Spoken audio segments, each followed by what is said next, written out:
Al filo de las gargantas, los micrófonos se encienden. Dos amigues se entienden, reparten todas las cartas. Nadie muestra bien las marcas, el saber es fascinante. Acá somos aspirantes, prepárate que comienza un programa que te alienta el filósofo ignorante.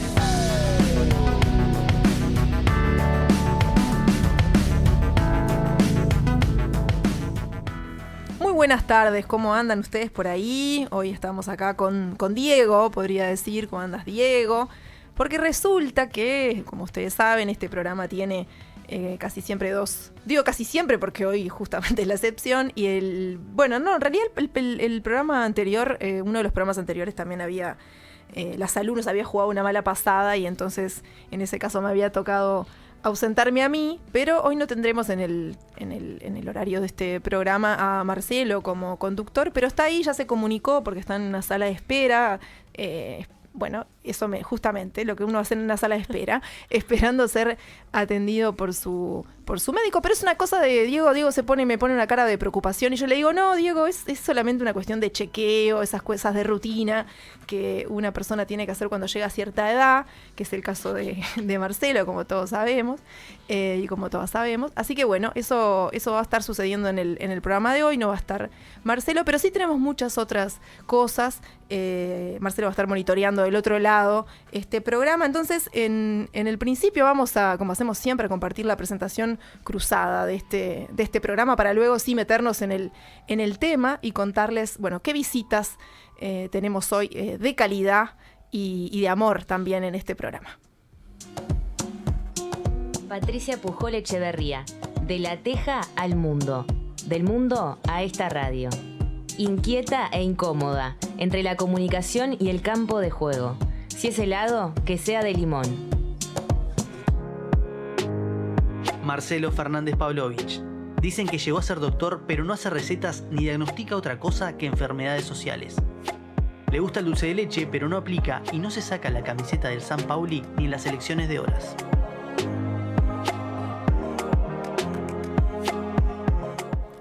Muy bien, ahí teníamos entonces la presentación de las personas que conducen este programa, que hoy, tenemos una variante, sale con la 9, Marcelo, entra con la 10, Carolina Baslemos, que es una amiga de la casa. 10, qué honor. Y bueno, para saber que hacerlo bien. Qué honor y qué responsabilidad. No, ni tanto. Muchas gracias por la invitación, Pati. Claro, nos encontramos de nuevo en un estudio por de suerte. radio. Que no deje de ser así nunca, ¿no? Nunca, ¿no? Y qué lindo invitarse a cosas para compartir. Me encanta. A situaciones de compartir y de experimentar conversaciones con otras personas también.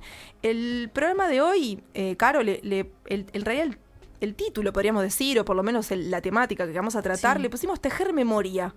Porque hoy tenemos un segmento que hemos experimentado ya en otras ocasiones, en otros programas anteriores, que se llama Pico a Pico, que va a ser conversar con alguien que ahora vamos me encanta. A decir quién, pero tenemos como este halo todavía de cierta incertidumbre, para comentar que nos toca hacer este programa el día posterior a la marcha del 20 de mayo, que es una marcha, que la verdad que cada vez impresiona, por lo menos a mí, en mi experiencia, Caro, ahora vos nos contás la tuya, impresiona más porque hay cada vez más gente, ¿no? Se hace cada vez más... Es una marcha masiva en principio, pero cada vez a uno le da la sensación de estar ahí y cada vez avanzar menos, ¿no? A veces sucede que uno espera como arrancar la marcha y termina parada en un mismo lugar por mucho rato. Y eso hace que la experiencia sea, muy compartida, muy sentida, muy conmovedora, ¿no? Ver todas esas personas que compartimos esa noche tan fría. A veces recuerdo años con lluvia. Es verdad, sí. Es una marcha en ese marco. Pero a mí me parece muy... Vos vas todos los años con tu mamá. Sí. Me parece algo muy hermoso que ustedes acostumbran a hacer desde siempre. Sí. Aparte, ni siquiera hay que decirlo mucho. O sea, es como algo que está en la agenda anual. Ustedes van juntas. Sí. Así nos encontramos en cualquier sitio para hacer la marcha juntas.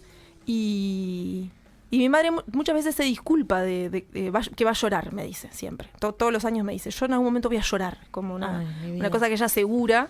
Y eso se da en distintos momentos de la marcha, casi siempre, asociados al momento final donde, Sí, claro. donde la marcha termina y luego se dicen los nombres de los detenidos desaparecidos, y también aparecen ahora, ¿no? Hace unos años aparecen sus rostros en la pantalla del Limpo, por ahí por la avenida 18 de Julio, frente a la explanada de la Intendencia, y se canta el himno, ¿no? Esa es como una parte Muy donde uno movilizador. termina. Es una parte muy movilizadora de la marcha, sin duda. Hoy te decía, Pati, que me acordaba que la primera vez que fui a una marcha de silencio fue cuando tenía 17 años, hace 20 años. Se cumplieron ayer desde que empecé a ir a las marchas. Siempre voy con mis amigas, marcho con mis amigas mujeres, marchamos juntas y me encuentro con otras amigas, como me ha pasado contigo, encontrarte con tu mamá, muchas oportunidades. Y no salgo desde Jackson, me encuentro siempre en la explanada de Laudelar. Siempre nos encontramos Salís ahí. ahí. Siempre salimos de ahí, esperamos a que pasen los familiares y enganchamos enseguidita atrás. Y me pasó ayer que cuando llegué, le digo a mis amigas, no hay tanta gente hoy este año, me parece. O sea, me duró creo que 5 minutos haber dicho eso, porque fue impresionante la cantidad de gente que hubo. Es verdad que año a año cada vez hay más, y este año particularmente a mí me pasó, y le comentaba a Lau, una de mis amigas, y me decía, me pasó lo mismo. La sentí quizás de las más silenciosas. O sea, realmente no escuchar más que algún niño o niña llorar cerquita. Realmente todos muy respetuosos, todos y todas, marchando en silencio. Ese silencio ensordecedor que te deja así como helado, que más que el frío es como que, bueno, te cala bien hondo, es impresionante. Y creo que sentí que había sido una de las más silenciosas. Y cada vez más gente, es verdad. No, Año a año. Sí, es impresionante. La consigna era: ellos saben dónde están, exigimos respuestas, nunca más terrorismo de Estado. Y esa era la convocatoria de madres y familiares de uruguayos detenidos desaparecidos que se dio ayer. Bueno, en un contexto también donde siempre interpela el tema de la memoria. Cuando venía para acá venía escuchando un programa que a veces escucho por Spotify, que se llama La Caja Negra, que es argentino, que lo conduce Julio Leiva. Y le estaba haciendo justo me puse a escuchar, bueno, no justo, en realidad la seleccioné, la entrevista que le hace a Carlotto en Argentina. A Estela, sí. Y es increíble lo que... Todas esas historias, digamos, ¿no? Toda esa pregunta todavía abierta, ¿no? Esa falta de información, esa sensación de personas que sí saben muchos datos y que no los han dado, esa voluntad política que se da a veces tal vez en términos medios, ¿no? En algunos sentidos. Y pensaba todo ese amor también que está puesto. Esto sin romantizar, no estoy romantizando. Digo que ella misma planteaba como, bueno, verdad, memoria y justicia, ¿no? Entrampa ese significado que tiene que ver con todo dentro, como decía Carlotto, todo dentro de la ley, ¿no? Y nada fuera de ella en ese sentido, pero también como esa herida, ¿no? Esa herida de no tener, bueno, ayer mismo, ahora lo ato también con las imágenes que se proyectaron en algunos edificios. Por ejemplo, para mí fue muy, muy nítido lo que se proyectó en una de las esquinas del edificio central de la Universidad de la República, donde había ciertas frases donde nietas, nietos cuentan que añoran, que no saben, que necesitan, ¿no? De esos familiares de los cuales no saben mucha información y tampoco tienen, digamos, ninguna otra novedad que este vacío y esta pregunta abierta. Es que más allá de que nos interpele a todos, y que obviamente hay una frase que nos incluye, que es que todos somos familiares, ¿no? Que es una consigna ya que está muy instalada en todos y todas los que vamos a marchar. Estamos hablando de familias, estamos hablando realmente de algo muy personal, o sea, de algo tan chiquito y tan grande a la vez. Hace muy poco, para esta fecha, se hizo el spot pensando en la familia Tassino, ¿no? En cómo hubiese sido la vida de él si él no hubiese desaparecido. Bueno, todas esas familias se lo preguntan, ¿no? Así es, Caro. Entonces, bueno, para hablar de estos asuntos, de otros asuntos, pero sí sobre el tema de la memoria, bueno, cómo se investiga la memoria, porque también puede Claro. ser materia de estudio, ¿no? Puede Sí, ser sí, un sí. área donde se investigue, que de hecho lo es. Ujú. Entonces, bueno, para eso tenemos hoy en este pico a pico, en este segmento donde contactamos a personas que apreciamos mucho, que valoramos mucho y que admiramos mucho para conversar con nosotras. En este caso vamos a tener del otro lado de la línea a Ana Laura De Giorgi, que en realidad le damos la bienvenida, le agradecemos muchísimo que esté compartiendo con nosotras este ratito de este martes, y también le vamos a pedir que se presente un poco para no adelantar. Yo tengo acá un currículum larguísimo que si ella no dice algo yo voy a decir, pero me gustaría que Ana Laura misma se presente. ¿Cómo andás, Ana Laura? ¿Cómo están? ¿Todo bien? ¿Me escuchan bien? Sí, buenas Perfecto. tardes, te escuchamos bárbara. Perfecto. Bueno, te vamos a pedir Bueno. que te presentes. Qué difícil, porque con esas presentaciones de ustedes tan divertidas, y yo tengo una presentación muy aburrida, ¿no? El helado de limón no, de ninguna manera. De ninguna manera. Ahí hay una línea que no pienso traspasar. El helado es de dulce de leche. Esto es lo que tengo para decir. Y bueno, no sé qué les puedo decir. Soy profesora en la universidad. Soy investigadora, soy un bicho de biblioteca, me gusta leer libros, escribir cosas, me gusta mucho la palabra escrita, también me gusta mucho la historia oral, los testimonios, pero bueno, fundamentalmente me dedico a eso, a estudiar. ¿Qué más decirles? Bueno, soy trabajadora de la Universidad de la República y me dedico a los estudios feministas, a los estudios de las mujeres, a la memoria, al pasado reciente. Siempre ando en la vuelta de esos asuntos. Mis épocas de estudio andan entre los 60 y 80. Me gusta el pasado, tengo predilección por el pasado. El presente no me convoca mucho. El futuro, ni soñar. Las películas de ciencia ficción, las distopías, las odio, no las soporto. Bueno, eso es lo que les tengo para compartir. Así que cualquier cosa ustedes me preguntan más.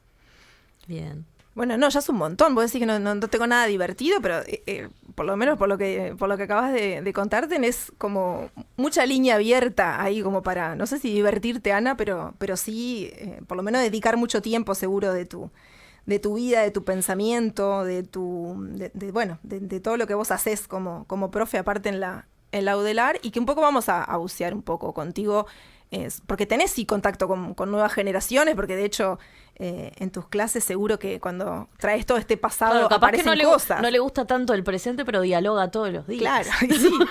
Estás Claro, ¿no? claro, pero siempre como que siempre analizo el presente, teniendo como una referencia a lo que pasó antes, ¿no? Claro. Como que siempre estoy haciendo una interpretación de acuerdo a lo que ya pasó, si se repite, si no se repite, qué hay de nuevo, qué hay ¿no? Qué cosas son pequeñas modificaciones, ¿no? Pero sí me cuesta mucho pensar en qué pasará mañana, ahí me cuesta, ¿no? Siempre estoy pensando en lo que pasa hoy a la luz de lo que pasó ayer, digamos. Eso es como un registro que tengo del que me cuesta salir, ¿no? Entonces, no puedo ir a esos programas donde qué va a pasar dentro de 10 años porque no podría decir nada.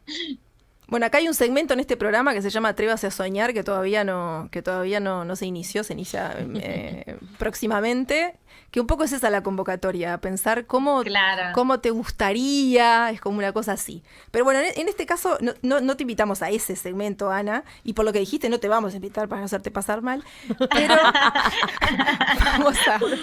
es momento de presentar este segmento que se llama Pico a Pico. En el truco de 6 hay 2 fases.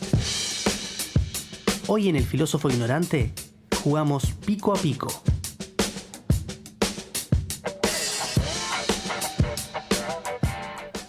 Bueno, Ana, y eso que vos comentabas que estudiás de la década del 60, 80, que trabajás esos temas y está mezclado todo esto que decíamos de la memoria, ¿Cómo vos podés evaluar el valor de la participación o movilización de esas décadas donde vos estudiás y traerlo como a lo que vos ves hoy? No sé, ahora comentábamos con Caro lo masivo, que es las masivas, que son las marchas, cómo convoca este tema, cómo nos interpela cada vez más. De hecho, habrás visto que en las redes también algunas, no sé, en el ámbito deportivo, donde de repente me muevo en otras áreas también. Yo vi, no sé, deportistas que nunca se habían manifestado, eso causó grande conmoción, ¿no? Como que personas que se van manifestando, capaz que no antes no, pero bueno, ahora sí toman esta temática.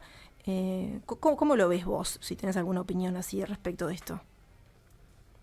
Bueno, yo creo que cuanto más amplia sea esta convocatoria, me parece más beneficioso para la democracia, también para que una causa no quede como encapsulada, ¿verdad? Que las cuestiones que tienen que ver con, en este caso, con los delitos, y las violaciones, los delitos de lesa humanidad, ¿no? Producto de las violaciones a los derechos humanos, no es algo que atañe y que afecta o a las personas que lo vivieron directamente o a las personas cercanas a esas personas que lo vivieron directamente. Esto que se llama segunda generación, tercera generación, nos afectan a todos, ¿no? Aun cuando no tengamos un lazo de sangre, un lazo directo con esas personas directamente afectadas. Nos afecta porque no deberíamos vivir en un país, en un sistema en el cual eso no se juzga, se olvida, se hace borrón y cuenta nueva, se considera que eso es parte del pasado y de un momento excepcional. Entonces, bueno, cuanto más se amplíe, me parece que le hace mejor a la democracia porque no es una causa de algunos, ¿no? Es una causa de toda la ciudadanía. Y yo creo que en este sentido, la propia organización, madres y familiares, las organizaciones, eh, que en su momento nacen de ese vínculo de sangre, ¿no? Son las madres, los padres que reclaman a sus hijos, ¿no? Que buscan a sus nietos, ¿no? Ahí hay una noción de víctima directa y que luego se va ampliando y creo que se ha ampliado de una forma muy, muy buena. Y esta consigna que ustedes mencionaban al final, todos somos familiares, yo creo que, bueno, que hace justamente a esto, a que se entienda que esta es una causa ciudadana, ¿no? Yo capaz que no tengo ningún vínculo directo, pero es mi causa, no es la causa, no es que yo acompaño a las viejas, aunque también acompaño a las viejas, ¿no? Sí. Esto tiene que ver con la democracia que construimos. Si no queremos, si queremos una democracia plena no puede tener delitos de lesa humanidad impunes. Entonces, me parece que la ampliación tiene que ver con eso, no con una cuestión de masividad, sino de heterogeneidad, de que alguien se sienta identificado aunque no tenga un vínculo directo con lo ocurrido, ¿no? Yo siento que esto capaz que nos lo trasladas desde un lugar también, obviamente como investigadora, pero también desde un lugar personal. Capaz que algo que conversábamos nosotras al principio es cómo había sido nuestra primera marcha. ¿Vos qué nos puedes contar de eso? De cómo fue tu primera marcha. Bueno, yo no me acuerdo cuándo fue mi primera marcha exactamente, pero seguro fue a partir del año 2000, porque yo nací en Maldonado, me crié en Maldonado, me socialicé políticamente en Maldonado, y en Maldonado no había marchas del silencio hasta hace algunos años, ¿verdad? Uh-huh. Entonces, bueno, mis marchas del silencio tienen que ver cuando yo vengo a estudiar a Montevideo, a la universidad, y ahí hago mis primeras marchas. No puedo decir en qué año específicamente, pero sí tiene que ver con eso. Esto de que hoy haya marchas en otras ciudades, no voy a utilizar la palabra interior o afuera de Montevideo porque no me gusta, en otras ciudades del país es algo relativamente novedoso y también hace a la ampliación bueno, de esta movilización y de esta causa política. Pero es algo que no siempre existió, así que mis primeras marchas, yo vine a Montevideo en el año 2000, no sé si fue en el 2000, en el 2001, en el 2002, pero deben haber sido por esa época. Después sí, alguna vez marché en Maldonado, eso estuvo muy bueno, ¿no? Una marcha que hace unos años era muy pequeña, no sé cómo habrá sido la de ayer, y con otros niveles, ¿no? Donde se juega otra cosa, no tanto la masividad, sino la presencia. Las dictaduras no fueron iguales en la capital que en otras ciudades o en ciudades chicas, donde la vigilancia era mucho mayor, ¿no? Bueno, donde vos ibas a la escuela con el hijo del militar del cuartel, estas cosas me sucedieron a mí. Entonces, bueno, ahí se juegan otras tensiones que no son las de la masividad, sino la de sostener una presencia, que es un poco de un desafío, ¿no? Así que, bueno, he marchado algunas veces en Maldonado, pero en general en Montevideo, con amigas, con mi padre en Montevideo, con alguna pareja, así que bueno, esas han sido mis marchas. Ana, y vos que sos investigadora de estos temas, ¿qué relevancia? Porque ahora mencionaste muchas cosas, ¿no? La noción de víctima que se amplía, dijiste también, mencionaste los delitos de lesa humanidad, o sea, ¿qué relevancia tiene? Un poco, bueno, lo intuimos, pero estaría bueno que vos lo comentaras. ¿Qué relevancia tiene estudiar la memoria y cómo se investiga la memoria? O sea, cómo... Y también doy un paso más y digo, ¿cómo se investiga la memoria siendo feminista? Que es un poco, en realidad lo que, capaz que en la segunda parte de este programa vamos a entrar más directamente ahí, pero que vos nos cuentes un poco de ese rol de investigación, cómo es. Bueno, son muchas preguntas. Sí, muchísimo. Pero algo, por lo menos. La primera, ¿cómo se investiga la memoria? Bueno, la memoria no se investiga, lo que se investiga son los procesos de rememoración, ¿no? Es decir, ¿qué estudiamos en el campo de estudios de la memoria? Estudiamos lo que la gente busca, desea recordar y lo que la gente busca y desea olvidar, ¿no? Porque este es un proceso activo. Esto es importante como comprenderlo, que en el campo de los estudios de la memoria es un campo de estudios muy fuerte en el Cono Sur, producto de las dictaduras, es un campo de estudios que surge cuando las sociedades se enfrentan al dilema de cómo gestionar un pasado trágico, ¿no? ¿Qué haces con esta mochila, ¿no? La sociedad se va a preguntar, ¿y ahora qué hacemos con esto que sabemos que sucedió?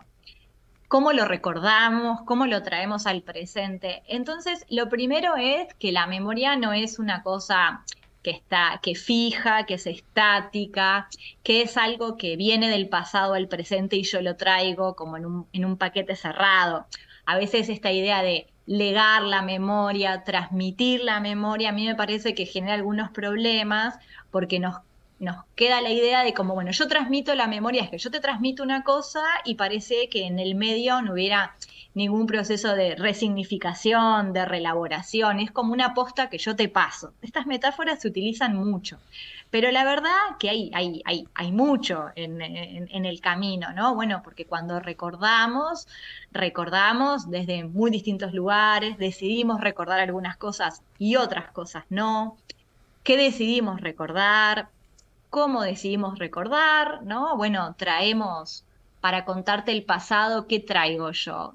Te traigo mis fotos, te traigo mis canciones, te traigo la correspondencia, hay algunas cartas que te muestro, hay otras que no, te cuento que yo era una estudiante sobresaliente, pero no te cuento que también cometí delitos, para decirte algo, ¿no? Es decir, en el proceso de elaboración de la memoria es eso, es un proceso de elaboración. Yo traigo al pasado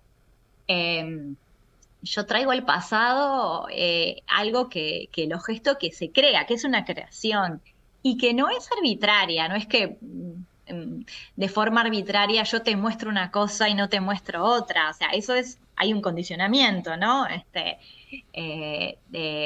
Me parece que algunas cosas son importantes para entender la historia política, entonces te traigo tal vez las fotos de una movilización, pero capaz que no te traigo la foto de un cumpleaños. Y ahí hay una perspectiva, ¿verdad? Y eso tiene que ver con, no sé si Sí, me sí, entienden, claro. si me explico, Sí, sí. ¿no?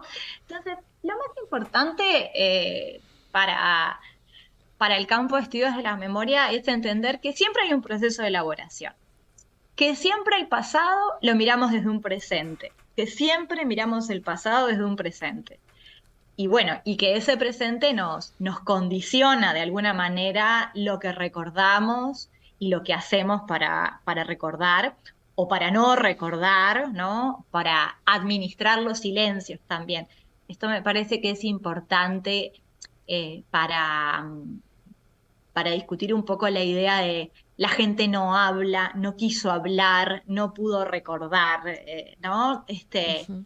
Bueno, el silencio se gestiona, se administra, hay decisiones ahí, no es que quedó muda y no pudo hablar más. No, no, no, hay una decisión, algunas veces habló, otras veces no, ciertos términos.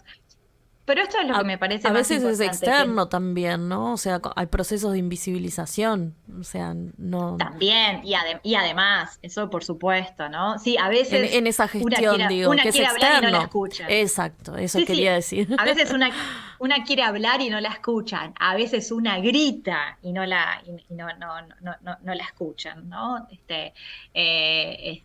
Con todas las letras, en voz alta, una está diciendo cosas, y eso no está siendo registrado, ¿no? Entonces siempre hay un proceso de elaboración y un proceso de elaboración que es colectivo, ¿no? Entonces hay dos elementos acá. La memoria es el resultado de un proceso de elaboración y de un proceso de elaboración colectivo, y como colectivo también condicionado.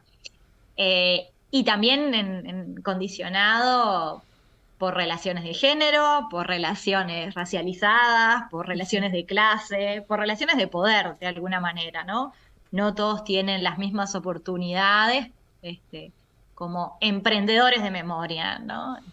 Elisa Bercellin, que capaz que es la referente del campo de los estudios en el Cono Sur, bueno, sus trabajos tienen que ver con los trabajos de la memoria. Ella así tituló a sus investigaciones, ¿no? Los trabajos de la memoria. La memoria da trabajo, hay que elaborarla, hay que gestionarla, hay que pelearla, ¿no? Entonces hay que tener un museo y hay que exponer las cartas y hay que hacer las marcas de la memoria y hay que señalizar las calles y señalizar y poner las placas en las universidades. Y después hay otros que también son emprendedores de memoria y que bajan los cuadros, otros suben los cuadros, ¿no? Esto es Sí. el día de hoy, ¿no?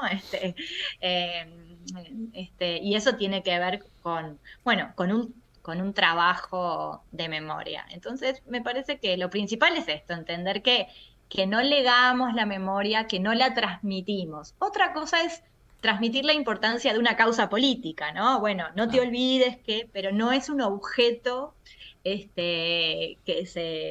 es una cajita con cartas. Bueno, esas cartas cuando yo las leo, siendo mujer y con ciertas cuestiones, leo la carta de una manera, ¿no? Y vos lees la carta de otra, y Claro. siempre hay procesos de elaboración. Te hicimos elegir una canción, Ana. No sé si te acordás en ese intercambio, pero bueno. Me acuerdo. Bueno, porque la idea es, si bien nos va a quedar la conversación cortada por una tanda y por otra, vamos a retomar esta conversación después de esta tandita, que son unos minutos. Vos elegiste la canción Las Hermanas de Ana Prada, y me acuerdo que me mencionaste algunos versos y que bueno, ahí la buscamos en conjunto y trajimos para compartir una versión de Encuentro en el Estudio, Montevideo, que grabó Ana Prada, y queremos que vos la presentes para ir a la tanda y luego seguimos conversando. ¿Por qué la elegiste? Bueno, porque es una versión que hace Ana Prada, ¿no? Y esto me parece como un buen ejemplo de cómo reversionamos la historia, ¿no? Hay una canción que dice, yo tengo tantos hermanos, y ahora viene Ana Prada y canta, yo tengo tantas hermanas. Y creo que esto lo dice todo o dice mucho, ¿no? Y eso implica como cómo construimos la historia que queremos también, ¿no? Y que a veces hay algunas palabras que no nos nombran y hay otras palabras que nos nombran. Y esto esto ya es un dato, ¿no? La reversión de una canción también es la reversión de una historia. Y después, la hermandad, la sororidad, la genealogía, ¿no? Me parece muy lindo la idea de hermanas, ¿no? Porque a veces la cuestión de las hijas, las nietas, la segunda, la tercera generación, las pioneras, las que van atrás, las que van adelante, me cansa un poco, ¿no? Hay como ahí un estatus diferencial. Y bueno, acá en las hermanas, yo tengo muchas hermanas, ¿no? Y eso me parece muy horizontal también, ¿no? Totalmente. Entonces me parece que eso está bueno, me gusta. Y me encanta Ana Prada. Hermoso. Escuchamos por todo eso, escuchamos las hermanas.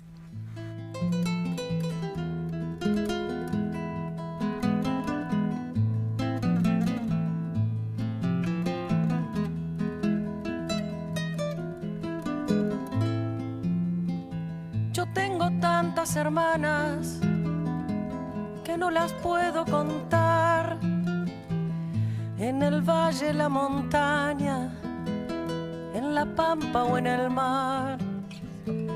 Cada cual con sus trabajos, con sus sueños. Cada cual con la esperanza delante, con los recuerdos detrás. Yo tengo tantas hermanas que no las puedo contar.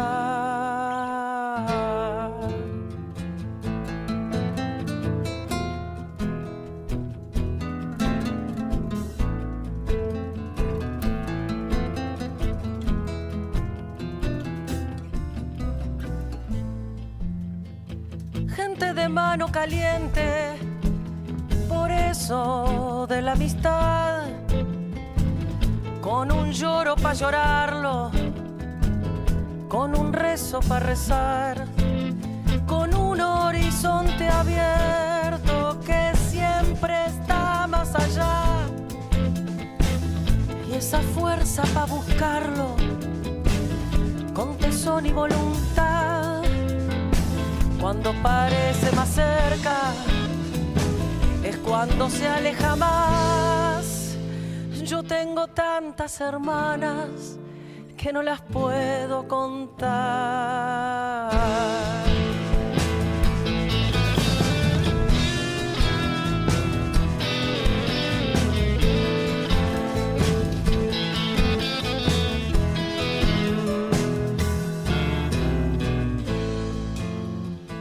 Y así seguimos andando, curtidas de soledad. Nos perdemos por el mundo, nos volvemos a encontrar. Y así nos reconocemos por el lejano mirar, por las coplas que mordemos, semillas de inmensidad. Y así seguimos andando, curtidas de soledad. Y en nosotras nuestras muertas, pa' que nadie quede atrás. Yo tengo tantas hermanas que no las puedo contar. Y una hermana muy hermosa que se llama Libertad.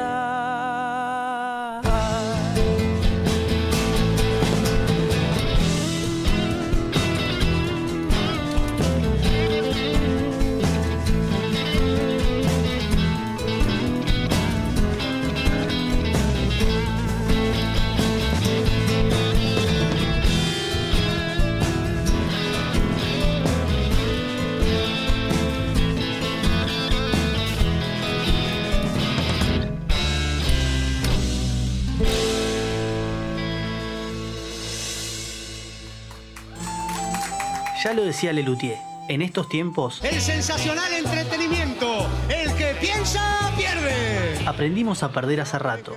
Igual te invitamos a pensar. Así, sin prisa, con pausa. El filósofo ignorante. Que comience la función.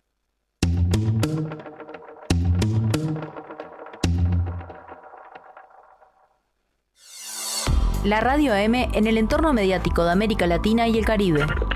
Con motivo de la celebración del Día Nacional del Libro, la Biblioteca de la Facultad de Información y Comunicación invita a la mesa de diálogo integrada por la docente investigadora Mónica Marona, integrante del Comité Académico de la Especialización y Maestría en Patrimonio Documental, Historia y Gestión de la FIC.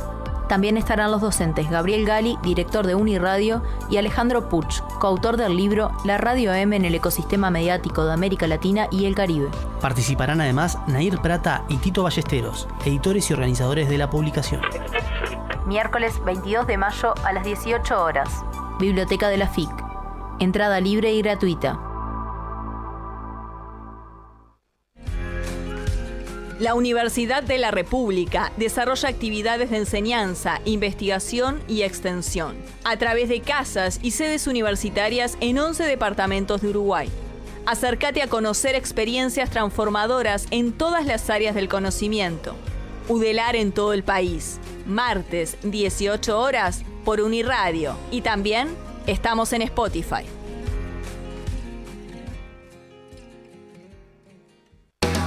Hola amigos, acá Agustina de 4 pesos de propina. Quería invitarles a todos a la sala del museo este 25 de mayo.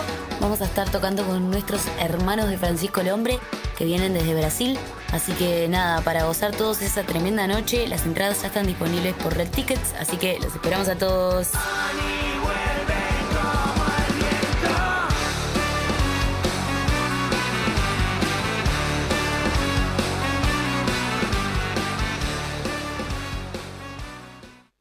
¿Crees que es posible otro periodismo deportivo? ¿Querés aprender a comunicar los deportes desde una perspectiva de género? El curso de Educación Permanente, Comunicación, Periodismo y Deporte con Perspectiva de Género te está esperando. Con Patricia Pujol, Fiorella Rodríguez y Natalia Rovira en el equipo docente y la presencia de Nemesia Hijos como docente invitada, el espacio busca promover perspectivas críticas sobre el ejercicio de la profesión periodística y la comunicación. El curso está dirigido a estudiantes, egresades, periodistas y personas interesadas en la temática. Comienza el lunes 3 de junio y se dictará los lunes y jueves de 18:30 a 20:30 en la Facultad de Información y Comunicación. Podés inscribirte hasta el 27 de mayo en fic.edu.uy.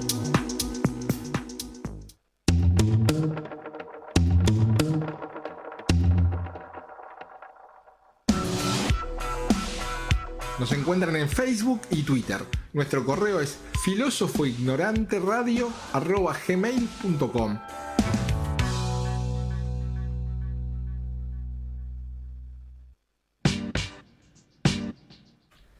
Continuamos en el programa de hoy, martes 21 de mayo, con Ana Laura de Giorgi, que es con quien estamos conversando sobre tejer la memoria en este pico a pico, con Caro también, que está por acá en el estudio. Y Ana, me metí. Sí, nunca mejor dicho. Porque unas lindas luces tiene el estudio. Fue lo que halagué cuando entré. Está tan linda la uni. La verdad que sí. Me emociona. Me emociona. Sí, está para Bizarrap, me dice Diego, el operador. Veníamos conversando con Ana Laura y me quedé, Ana, capaz que retomo algo de lo que vos dijiste como para hilar o tejer, seguir tejiendo esta memoria y este programa. Vos dijiste algo así como que, bueno, la memoria entonces es un proceso que en este caso es colectivo y que está condicionado por relaciones de poder. Y ahí nos vamos a detener tal vez para preguntarte si, cuáles son estas particularidades de estudiar la memoria feminista, y al mismo tiempo existen memorias dominantes entonces y algunas subalternas. Y sí, claro que sí, porque existen memorias dominantes y memorias subalternas, claro que sí. La primer memoria dominante fue la de los responsables de los delitos, ¿no? Que decían, acá no pasó nada, que decidieron ocultar la información y deciden hasta el día de hoy. Toda una amplia élite militar, política, que oculta información hasta el día de hoy. Y ahí hay una gestión de la memoria, una gestión del olvido también, ¿no? En contraposición. Después, por parte de quienes resisten la política del olvido, también hay memorias hegemónicas y memorias subalternas. Para empezar, los primeros relatos que se contaron fueron relatos contados por varones y peripecias protagonizadas por varones, ¿no? Entonces, peripecias que tenían que ver con la resistencia en la cárcel, ¿no? Hace poco, muy poco que nos enteramos de lo que fueron las cárceles de mujeres. Hace poco que nos enteramos de lo que fue la experiencia de la peripecia carcelaria de las mujeres. Hace poco que nos enteramos de la que fue la peripecia y la resistencia de las mujeres que estaban afuera de la cárcel, sosteniendo a los maridos en la cárcel, o el trabajo de reproducción de cuidados, ¿no? Ahí la colega de ustedes, ¿no? Sí. Pitoca, que hizo esa maravillosa película, Delia, ¿no? Sí. Bueno, Delia viene a iluminar, viene a construir otro relato, ¿no? Es eso, Delia, la posibilidad de tener otro relato del pasado, que no es el pasado heroico en el sentido clásico, el de la resistencia, la clandestinidad, el espacio público. Entonces, eso ya nos dice que hubo una memoria, de alguna manera no, una memoria hegemónica masculina y masculinizada, ambas cosas, ¿no? Es decir, que quienes han escrito más, por ejemplo, han sido los varones. Han escrito más, han tenido programas, han salido más en la radio, han tenido más libros, han tenido películas, ¿no? Los varones, y también una historia masculinizada y androcéntrica, es decir, androcéntrica porque está anclada en los grandes relatos, en los grandes hechos, los hechos de resistencia o los hechos heroicos. Hay poca historia cotidiana en la historia que elaboran los varones, ¿no? Hay grandes hechos. La fuga de Punta Carreta. Sí.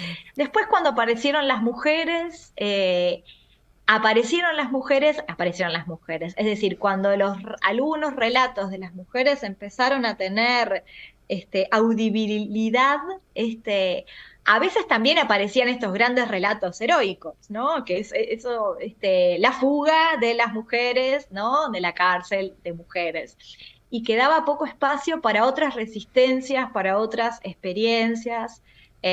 Los libros, por ejemplo, de Memoria para Armar, que construían otra experiencia en el pasado y otro relato, eran distintos en ese sentido. Es que justamente... Pero pensemos que Memorias para Armar es del 2000, ¿no? Sí. Para tener una idea, ¿no? Año 2000. O sea que hace 20 años que empezamos a tener otro tipo de elaboración del pasado, ¿no? Donde sí, hay Ana, otros pero una consulta, porque ahora justo que mencionaste Memorias para Armar, porque ahora cuando hablabas de que hay obviamente una memoria hegemónica por parte de los varones que monopolizaron el relato oficial de lo que sucedió en dictadura y de cómo fueron las resistencias.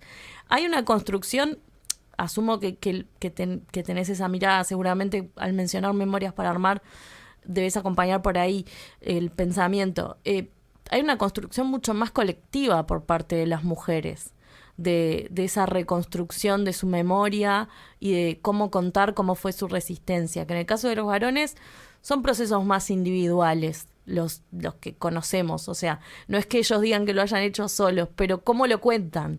Me parece que son procesos mucho más individuales que los procesos que han hecho las mujeres, ¿no?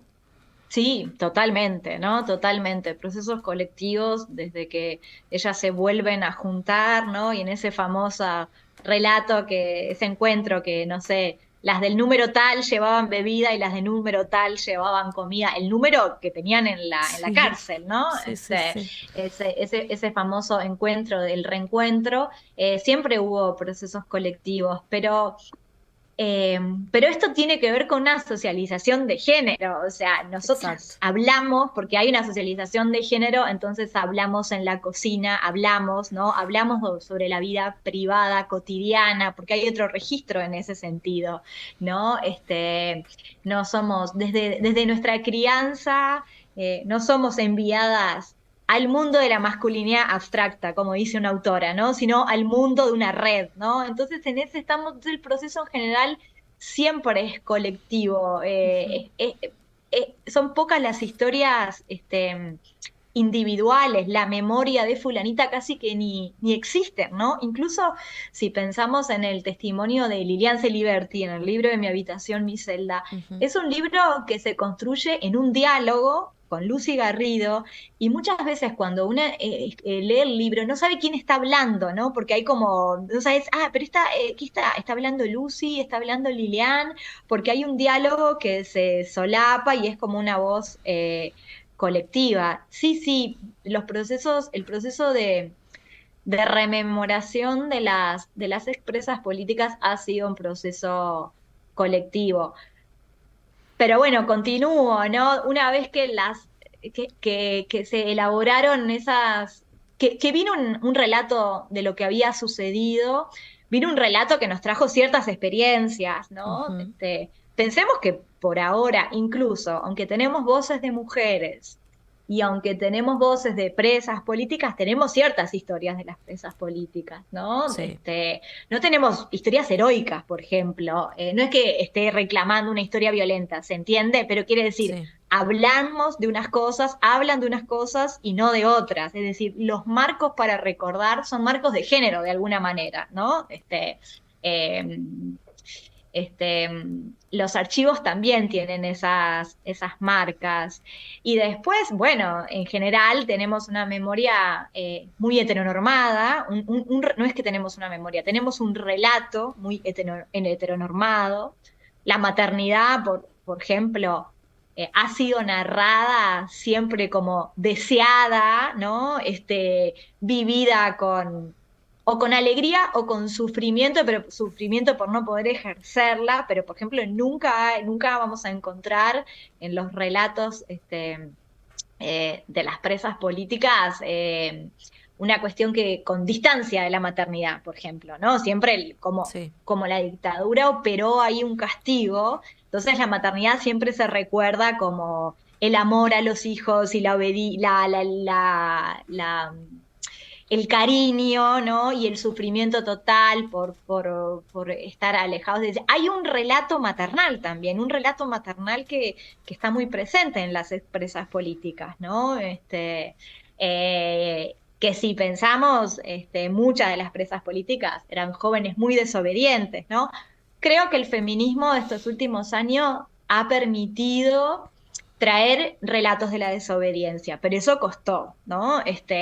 Cuando aparecieron los relatos de las mujeres, apareció un relato de alguna manera muy sacrificial también, ¿no? Un relato de abnegación, un relato de resistencia, de mujeres resistiendo, y demoró bastante que comenzaran a aparecer los relatos de la desobediencia. Eso creo que el feminismo las alentó, las protegió, de alguna manera las envalentonó a que aparecieran otros relatos. Quiero decir que incluso dentro de las mujeres que habían sido menos escuchadas, cuando se elaboraron relatos, eran relatos que también tenían sus límites, de las cosas que se decían y las cosas que no se decían, y cuando los contextos fueron cambiando, empezaron a construir otros relatos, ¿no? El relato de la desobediencia, y eso pasó en los últimos años y es muy claro. Pero bueno, también sigue siendo un relato muy heteronormado, ¿no? Tenemos muy pocas voces de la desobediencia sexual, de quienes se enuncien como desobedientes sexuales y relaten cómo fueron castigadas por eso, por su desobediencia sexual. También los trabajos de la memoria han sido protagonizados por sujetos blancos, no por las personas subordinadas en el orden racial, ¿no? Y bueno, ahí hay procesos como los de los colectivos de la población afro-uruguaya que sufrieron una violencia institucional en dictadura enorme y que no ocupan el mismo lugar que ocupan las víctimas de los familiares, las víctimas de los delitos de lesa humanidad que tienen que ver con desaparición, asesinato y tortura. Y acá no quiero decir que hay un gradiente de sufrimiento, ¿no? Sino de qué sujetos son los que consideramos víctimas del terrorismo de Estado. Creo que tenemos que tener muchísimo cuidado para no establecer un rango de sufrimiento y de víctima, ¿no? Ahora no me sale la palabra, pero bueno, por ejemplo, en otro lugar que el campo de los estudios de la memoria es muy fuerte es en Colombia, por la situación de violencia institucional que ha enfrentado Colombia durante décadas y décadas. Y ahí hay una disciplina muy especializada en estudiar como los niveles de víctimas, ¿no? Y los rangos de victimización. Y bueno, eso es una cosa que tenemos que tener mucho cuidado políticamente. Pero sí me parece importante reconocer que cuando pensamos en las víctimas de la dictadura, en general pensamos en un sujeto varón de blanco, ¿no? Esto me parece que es importante reconocer, ¿no? Esa es la representación que tenemos en un sujeto varón blanco, un sujeto varón heterosexual blanco. Eso es lo que pensamos cuando pensamos en las víctimas de la dictadura. Bueno, y hay otros sujetos, hay otras sujetas, entonces claro que hay memorias subalternas y memorias hegemónicas, que siempre están en proceso de elaboración. Esto me parece súper importante tenerlo en cuenta. Esa hegemonía o esa subalternidad siempre es contingente. Hoy en día esto se ha ampliado mucho más, ¿no? Y bueno, cuando, por ejemplo, se aprobó la ley trans, la ley de identidad trans, ahí hubo una importante discusión pública que tenía que ver con reconocer la violencia policial que habían sufrido las personas trans en dictadura y en la transición. Y eso fue un momento importante para ampliar, ¿no? Y visibilizar a otras víctimas. Digo como pongo un caso concreto como ese, para entender que esas memorias subalternas y hegemónicas siempre son contingentes, siempre son contextuales, no son fijas, ¿no? Vos traías ahora, Ana, me haces acordar a uno de los pasajes de Delia, justo que vos la traías, que me impresionó mucho, porque Delia en realidad a mí me daba la impresión en todo momento en la película que ella un poco creo que lo llegó a decir hasta literalmente, es que no tenía mucho valor lo que ella decía, o sea, lo que ella había vivido, como que le decía, ¿no? La directora, en este caso a Victoria le decía, pero ¿para qué estás registrando esto si no tiene tanto valor esto que yo te estoy... ¿A quién le va a importar, ¿no? Pitoca? Le decía. Esto, claro, esto que es medio doméstico, medio tal vez privado, ¿no? Y ahí esta disputa entre lo público y lo privado, lo personal, exacto, lo político. ¿Qué te puedo contar yo? Claro. ¿Qué te puedo contar yo para la historia? Aparte, ¿a quién le puede importar esto que yo...? Y eso me parece que en lo que estuvimos conversando y lo que vos traes también se ve como ese valor que, bueno, que vos decías que tal vez a la luz o a la fuerza de estos del movimiento feminista o los movimientos, también es como que, bueno, hay un sentido de este entrecruzamiento entre lo público y lo privado y que lo personal también es político. En ese sentido adquiere como una densidad y bueno, es un poco lo que vos comentabas, pero a mí me llamó, realmente me daba como hasta, no sé explicarte la sensación corporal que me dio, pero era como entender que, o sea, no es que me sorprendiera, no sé a ustedes qué les pasó con eso exactamente, pero es como, no podés creer que, como decís, no puedo creer que esta persona no crea que esto que está compartiendo es tan impresionantemente valioso. Sí. Sí. Claro, pero bueno, eso vivimos en ese mundo, el del androcentrismo. ¿Qué tengo yo para contarte? Que me quedé acá en casa y yo no estuve en la marcha, en la movilización, cuando vino el Che Guevara, yo no robé un banco, yo no era parte del comité central. Yo, ¿qué te puedo contar? Eso es de forma constante, así, ¿no? Pero en la medida que las investigadoras, ¿por qué han sido las mujeres las que han ido a relevar los testimonios de otras mujeres? Eso ha sido así. Si nosotros miramos lo que son los estudios en el campo de la memoria del género, encontramos a mujeres investigadoras hablando con otras mujeres, y cuando esos testimonios se recogen y se elaboran, ahí, como dice Alejandro Berti, se invierten las jerarquías entre lo importante y lo no importante, ¿no? Porque está en el testimonio, aunque haya un proceso de subvaloración de esas cosas micro, pero se termina invirtiendo de alguna manera la jerarquía, ¿no? Eso aparece y no hay manera de ocultarlo, ¿no? Se vuelve tan evidente esa división arbitraria entre lo público y lo privado, entre lo personal y lo político, tan arbitraria se vuelve, ¿no? El relato, no sé, cómo una militante relata el momento que la vienen a buscar y se la llevan de la casa y recuerda ese momento que es de terrible violencia y en el relato te dice, y yo me acuerdo que, ponele que diga el hijo, que no me acuerdo, ¿no? Juancito tenía sarampión, ¿no? Y entonces, ningún expreso político se acuerda de que Juan tenía sarampión, ¿no? Que el momento que su preocupación mayor era que dejaba al hijo con sarampión, ¿entienden? Claro, sí, hay un totalmente. nivel, se vuelve tan evidente y es maravilloso en ese sentido, ¿no? Porque tal vez ese es un dato anecdótico, pero que pone blanco sobre negro de alguna manera y muestra que esa jerarquía se invierte al menos por momentos, ¿no? Y que gracias a esas voces, bueno, empezamos a ver que hay otras cosas que son importantes y que son parte de lo político, ¿no? Los Totalmente. cuidados, la salud, lo que sea. Igual me parece que esto yo he pensado en los últimos tiempos un poco en esto, en que, a ver si lo puedo explicar.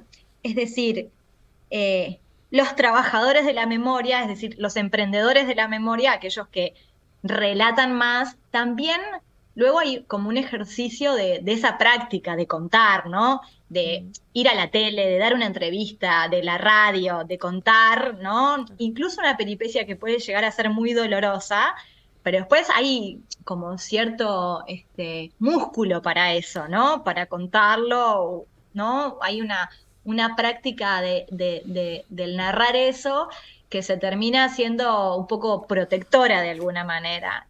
Y a veces las investigadoras, o yo me lo he planteado un poco, tratando de ir a buscar otras historias, vamos a buscar, a relevar otros testimonios, pero esas personas nunca han hablado. Claro. Entonces ahí tenemos que ser muy responsables y muy cuidadosas, porque ahí no hay músculo ejercitado. No sé si la metáfora está bien, pero quiero decir, no hay una práctica de lo conté una vez, lo conté 2 veces, lo hablé en la radio, lo hablé en la tele, lo hablé en el juzgado cuando me tomaron el testimonio. Entonces, una va a buscar, ¿no? Queriendo poner en palabras una experiencia y esa persona nunca lo contó, ¿no? Es una mujer que dice, ¿qué te puedo contar yo? Y puede llegar a ser muy doloroso, entonces tenemos que tener mucha Totalmente. responsabilidad feminista en este sentido, ¿no? No es que ir a buscar la voz de las mujeres para que nos cuenten la otra historia, porque en ese proceso podemos ejercer una violencia epistémica de alguna manera, ¿no? Podemos vulnerabilizar más a esa persona porque no tiene el ejercicio, porque no es una emprendedora de memoria, Claro. ¿no? No tiene ese ejercicio habitual de haber contado y haber sido representado en una película y en un libro de ficción, ¿no? En muchas, ¿no? Ese ejercicio. Y de saber Ana, que no, es su no te digo que lo historia, haya, ¿no? obviamente no te digo que lo haya olvidado, pero pasaron 50 años. También es un ejercicio acompañar a que esa persona pueda recordar esos momentos. O sea, es todo un trabajo también. Sí, y de revivir también, es muy delicado en este sentido, ¿no? Sobre todo acá, si nos referimos a las víctimas directas, ¿no? Pero tenemos que pensar muy bien, en este caso hablo como investigadora y como investigadora feminista, cuál es nuestra responsabilidad si queremos intervenir sobre ciertos relatos que están en un lugar subalterno, digamos. No es que yo voy y lo saco de un lugar subalterno. No es así, no funciona Claro. así, ¿no? Hay que tener un cuidado y respetar los tiempos y lamentablemente los tiempos de la sociedad también, ¿no? Esto es delicado en este sentido, ¿no? creo que a veces hay más margen para incentivar, y otras veces no, ¿no? En el momento de hace capaz que 5 años de un auge feminista muy importante, una hablaba con alguna expresa política y les decías, contame alguna historia de desobediencia, algo que hiciste, ¿no? Y te lo contaban, ¿no? Como con ganas de compartir una travesura, una desobediencia más o menos legal, pero quiero decir con orgullo, ¿no? Compartir esa desobediencia con orgullo en la medida que había un momento de desobediencia compartido general de la sociedad, no sé si me entienden. Sí, pero eso es muy contingente. Entonces, bueno, hay que ir acompañando esos tiempos también, pero bueno, es un desafío, ¿no? Totalmente. Ana, nos quedamos sin tiempo ya para seguir conversando, pero seguro que... Qué raro, con lo poco que hablo yo, ¿no? Con todo lo que hay para hablar, mirá. Pero bueno, en otro momento seguro nos seguimos conversando. Te agradecemos muchísimo porque dedicaste todo este tiempo para compartir con nosotras, así que te agradecemos mucho que hayas estado en el... Bueno, gracias a ustedes. Un fuerte abrazo, Ana. Adiós. Nos vamos a ir a cerrar este programa, Muchas Caro. gracias por la invitación. No, por favor. Ay, hoy todo el mundo agradeciendo. No, pero ha sido un placer estar de vuelta acá. El agradecimiento es mío. Uni. Que hayas, y seguramente Marce también, que hayas estado Me esta emociona tarde mucho. en el Filósofo Ignorante. Y bueno, por otras ediciones. Por favor, un abrazo a Marce, el agradecimiento a Dieguito que nos acompaña en los controles. Está Angie ahí también tomando fotografías. Nos vamos a ir, Caro, escuchando a Fernando Cabrera. Hermoso. Con Rubén Rada en esta ocasión, Te abracé en la noche.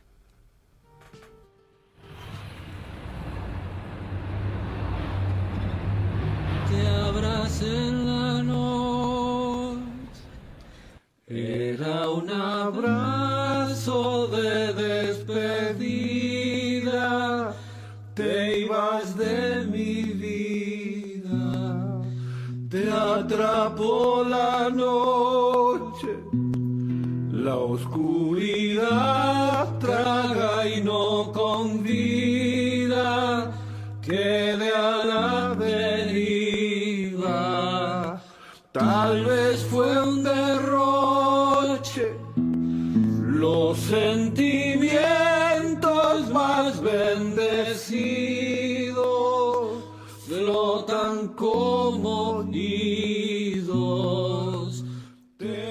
El Filósofo Ignorante se emite gracias a la participación de Marcelo Fernández Pavlovich, Patricia Pujol Echeverría, Martín Rodríguez Lista, Diego Varela, Ramiro Brianza y Juliana Dancilio.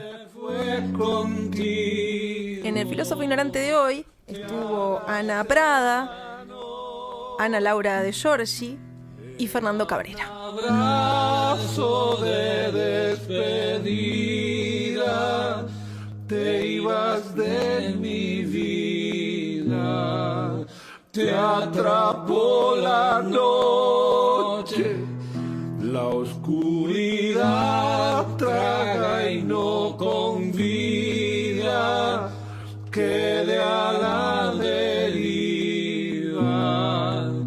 Tal vez fue un derroche, los sentimientos más bendecidos flotan como... Saludamos a todas las personas que estuvieron escuchando este programa, que no dijimos ni chau. Nos escuchamos en realidad el próximo martes. Con un sabor